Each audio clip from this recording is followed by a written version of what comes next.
উপনীত 64 মহন্ত দ্বাদশ কপাল জয় চক্রবর্তী অনন্ত কোটি ভক্তগণ আর বৈষ্ণবগণ সরগোস্বামী সহ করে ভক্তরা আমন্ত্রণ করেছে। এই জায়গা তুমি বলে দেখতে পাচ্ছি না কেন মহাপ্রভুকে? আজ অবধি নিত্য লীলা করে গৌর রায়, আর কোন কোন ভাগ্যবানে সেই লীলা এখনো দেখিবারে পায়। যার ভজনের নয়নটা প্রস্ফুটিত হয়ে যাবে, দর্শন করতে পারবে, আপনাদের সেই হবে। কারণ কীর্তনের 4 ঘন্টা বসা, এটা ভক্ত ছাড়া কেউ বসতে পারে না, সত্য কথা। আর মহাজন সিদ্ধান্ত পদের মধ্যে ভক্ত ছাড়া কেউ থাকে না, যার প্রমাণ আপনারা এইখানে দেখুন। এই যে পদ রচনা করেছেন বাসু ঘোষ,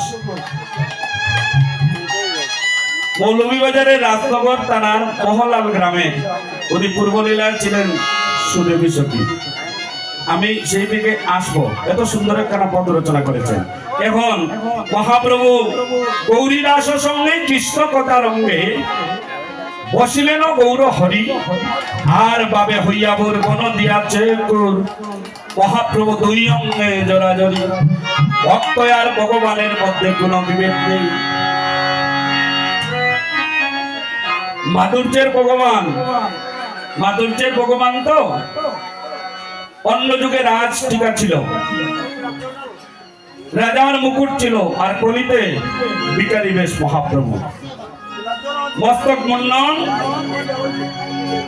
স্কন্দে ভিক্ষায় জুলি, নামাবলী গায় মহাপ্রভু, কপালে চন্দন ফুটা বক্তা বেশ। এই মহাপ্রভু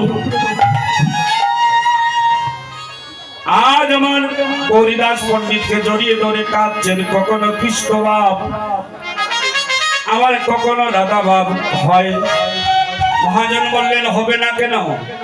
যেই গৌর সেই তো কৃষ্ণ।